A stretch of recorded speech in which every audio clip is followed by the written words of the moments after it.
Badai menghantam jaringan runtuh dan Aceh pun gelap gulita, namun di tengah puing bencana negara mengerahkan seluruh kekuatannya. Dari Menteri ESDM hingga PLN, semua turun tangan berjibaku memulihkan nyala energi di Tanah Rencong. Inilah drama pertarungan memulihkan listrik Aceh antara bencana keterbatasan dan komitmen totalitas.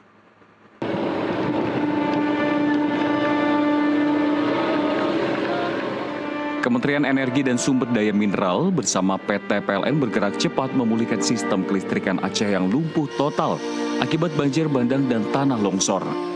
Pemerintah menegaskan komitmen penuh di mana seluruh sumber daya negara dikerahkan demi memulihkan energi bagi jutaan warga yang terdampak.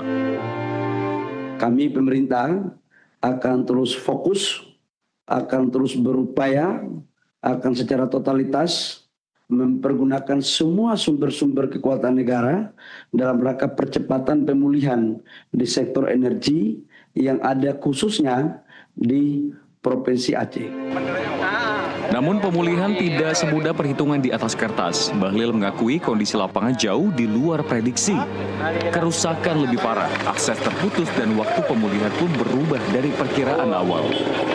Kalau ada yang memang belum maksimal kita memberikan pelayanan, kami memohon maaf. Semoga apa yang dilakukan oleh teman-teman tim ini bisa menjadi bagian penting dalam rangka percepatan untuk proses pemulihan kepada saudara-saudara kita yang ada di Aceh. PLN turut menjelaskan betapa dahsyatnya kerusakan yang ditimbulkan banjir bandang, jaringan transmisi Biren Arun Porak-Poranda. 6 tower roboh tersapu banjir setelah lebar sungai melebar drastis dari 80 meter menjadi hampir 400 meter. Kabel pun hilang serta jalur darat putus total. Ini Bang, tower 159 nih. Ada 6 tower yang lumpuh karena sungai yang tadinya lebarnya 80 meter menjadi sekitar 300 sampai 400 meter dan tower-tower kami terbawa banjir bandang dan juga kabelnya juga hilang. Walau gudang logistik hanya berjarak 2 km dari lokasi tower yang runtuh, tim tak bisa menjangkau titik kerusakan. Seluruh material perbaikan hingga 35 ton tower material harus diangkut menggunakan helikopter satu persatu. Jarak antara pul logistik kami dengan tower hanya sekitar 2 km, tetapi kami tidak bisa menembus, terpaksa menggunakan helikopter. Maka material untuk perbaikan tower seberat 35 ton terpaksa diangkut menggunakan heli satu persatu. Dan kami akhirnya berhasil mengangkut material. Dan juga ada tambahan material seberat 16 ton, yaitu kabel-kabel dan juga peralatan untuk penarik kabel. Yang akhirnya berhasil kami evakuasi dari Jakarta menggunakan Hercules ke Banda Aceh, dari Banda Aceh ke Biren menggunakan truk TNI Angkatan Udara, Herculesnya TNI Angkatan Udara, TNI Angkatan Darat menggunakan truk-truknya, kemudian menggunakan helikopter baik TNI Angkatan Udara maupun dari mitra-mitra kami.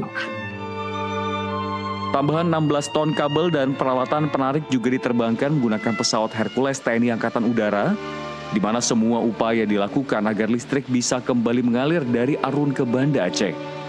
Namun kenyataan di lapangan berkata lain, hambatan teknis yang sangat hebat membuat pasokan listrik gagal mencapai target pemulihan 93% seperti yang sempat disampaikan PLN. Darmawan pun meminta maaf kepada masyarakat Aceh.